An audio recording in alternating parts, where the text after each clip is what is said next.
Bonjour à tous. Nous continuons notre exploration du chemin spirituel.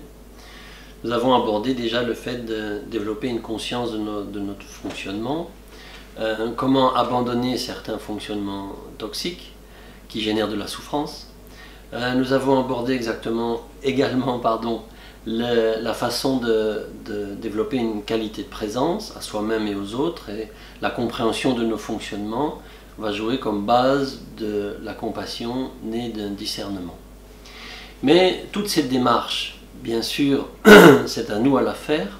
Néanmoins, nous allons avoir besoin d'un support pour parcourir ce chemin, parce que on ne peut le pratiquer seul, dans le sens où il nous faut un moyen de déjouer les obscurcissements de l'esprit, les pièges dans lesquels nous met l'esprit à travers les afflictions, les jugements non vus, les représentations non conscientes.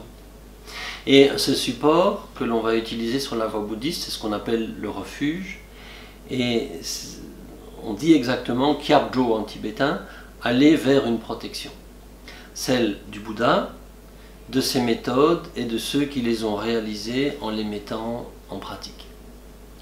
Une première chose à dire, c'est que le Bouddha n'est pas comme une entité extérieure, comme un dieu que l'on révère et dont le contentement peut délivrer de notre condition ou quelque chose comme ça.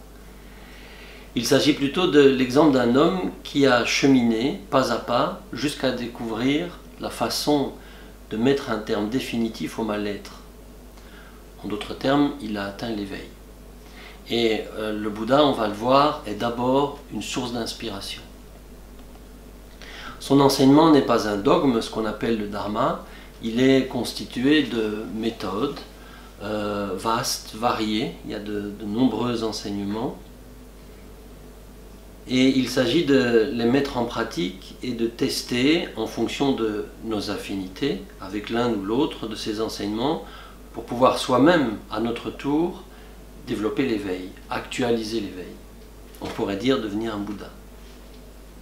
En fait, l'enseignement du Bouddha est fait de concepts à comprendre et à appliquer. Et enfin, les pratiquants accomplis, c'est ce qu'on appelle la Sangha, ou le Sangha, les pratiquants accomplis qui ont eux-mêmes parcouru ce chemin, mis en œuvre les méthodes et qui sont des aides, des sources d'inspiration pour nous.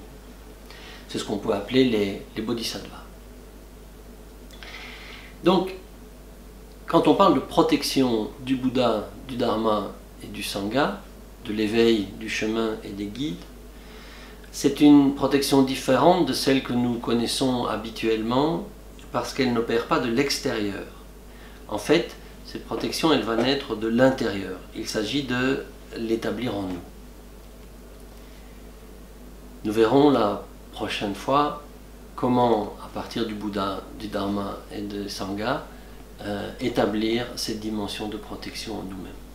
Bonne réflexion.